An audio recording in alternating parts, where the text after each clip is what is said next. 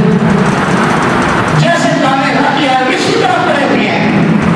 لیکن وہی زمیندار بندہ بسم اللہ پڑھ کے ہل چلا کے واپس آ جاتا ہے، چند دنوں کے بعد سخت زمین کو بھاگ کر وہ دانا جو زمین کے اندر ہو گیا ہے وہ مطلب اوپر نکل آتا ہے. اور پھر ایک اور بات یہاں پہ مزے کی بات سامنے آ گئی ہے، پھر بڑی بات آ گئی ہے. آپ نے یہ کبھی دیکھا ہے گندم کا زمیندار آدمی ہم بے طرح کی زمین کے اندر بڑھائی کرتے ہیں.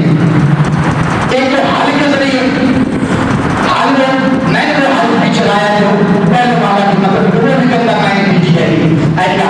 ایک تو ہے کہ پیچھے مطلب دانے باندھے ہوتے اور کٹھی کے ساتھ وہ تھوڑے تھوڑے ڈالتے جاتے. ایک طریقہ آج تو سب جدید طریقہ آ گیا ٹریکٹر کے ساتھ مطلب پیچھے لگا کے تو وہ مطلب کرتے اس کے اندر پوری ڈوری ڈال دیتے ہیں تو وہ مطلب ٹریکٹر کے ذریعے وہ مطلب جاتے ہیں. ایک طریقہ کار تو یہ ہے. اور دوسرا طریقہ یہ ہے کہ زمین مطلب بھائی کر کے ایسے زمین کے اوپر ہم دانے ایسے چھڑک دیتے ہیں یا چھڑک دیتے ہیں اور پھر اوپر وہ میرا سا مطلب مار دیتے ہیں. مجھے یہ اپنے ایمان سے بتائیں کہ بھائی یہ کیسے ہوا ہے دانا مطلب ہم ایسے پھینک کے آئے ہیں کیا تو وہ مطلب اس کی جو لوگ نکلتی ہے وہ ادھر کیوں نہیں جاتی، ادھر کیوں نہیں جاتی، نیچے کیوں نہیں جاتی، اوپر کیوں نکلتی ہے؟ یہ بات ہے کہ وہ اوپر کیوں نکلتی ہے؟ اگلی بات سن کے ایمان پیدا ہو جائے گا. اللہ کے پیارے محبوب صلی اللہ علیہ وآلہ وسلم نے ارشاد فرمایا کہ جب تم دانی اس طرح کا ٹریکٹر یا دوسرے طریقے کا ٹریکٹر ہر دانی کے ساتھ میرے رب نے ایک فرشتے کی جتنی لگا رکھی ہے جو آتا ہے اور اس کا نوٹ والی جو سائڈ ہے اوپر کر کے رکھ دیتا ہے. جو بھی اوپر سیدھا دانا ہے اس کو سیدھا کر کے رکھ دیتا ہے. جب بھی وہ مطلب کہ وہ نکلتی ہے اوپر کی طرف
کا کوئی جواب نہیں تھا.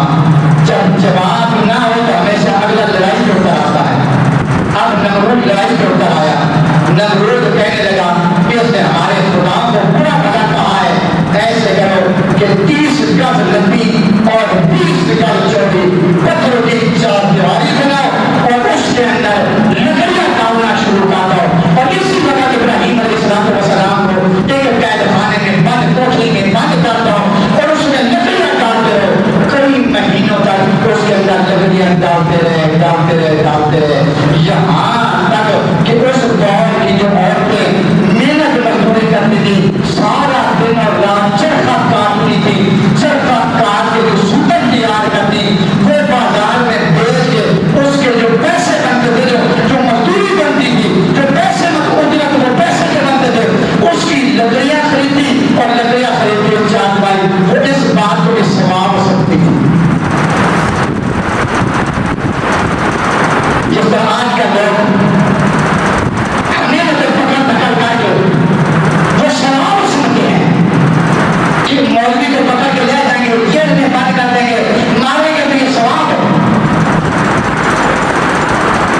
ان کے نزدیک یہ ثواب ہے. ٹھیک ہے، کوئی بات نہیں. وہ حضرت صاحب ایک بڑے آدمی 4 کے مسئلے یہ بھائی بیٹھے یہ بیٹھے سارے سن رہے ہیں. آ گیا میں نے کہا میری پوری تقریر سنے گی. اگر میں قرآن اور حدیث سے ہٹ کے کوئی بات کرتا ہوں تو پھر ٹھیک ہے، ورنہ اگر سارے راوی لوگ کیا نصیحت چل رہے ہیں تو میرے بھی کیا کرتے تکلیف ہے، مطلب میرا کیوں بند ہو. تو 3 جمعوں سے کچھ دن یہاں پہ پھر میں نے آج دن تک کبھی یہاں پہ کسی کو پھر نہیں لگنے دیا. پولیس والا آیا یہاں پہ کسی بندے کو اس نے بٹھایا، میں نے آج بچوں کے بعد بات جہاں تک لگتی ہے میں یہاں پہ کسی کو مسجد کے سامنے کیا تو بندے ڈی سی صاحب نے خود مجھے بلایا اور اس نے مجھے بلا کر سے کہا مسجد کے دائیں بائیں کئی دور دراز تک کوئی پکڑنے والا نہیں ہونے چاہیے. پولیس والے کی کیا مطلب ہاتھ بنتا ہے کہ مسجد کے جیل کے سامنے آ کے مطلب کھیل والا بٹھا دیا اور ساتھ کہتے ہیں کہ اگلی بڑا اگر اگلی تو دنیا میں سبھی کا رہا بنا ہوا تو میں پھر بات کرے گا. اگر یہ دین کی وجہ سے کروائی ہوگی تو آپ کریں. یہ سارے گواہ ہیں میں لیں گے، یہ سب کو تھانے میں آپ کریں. یہ سارے لوگ گواہ ہیں اور یہ لوگ نزدیک سے نہیں آتے. یہ جو مطلب ہے کہ کوئی تلگ سے آیا یہ بیان سننے کے لیے آتے ہیں، کوئی کہاں سے کوئی کہاں سے. چلو ان قانون ماننے کے لیے ہمیشہ مانا ہے. آج مجھے 30 سال ہو گئے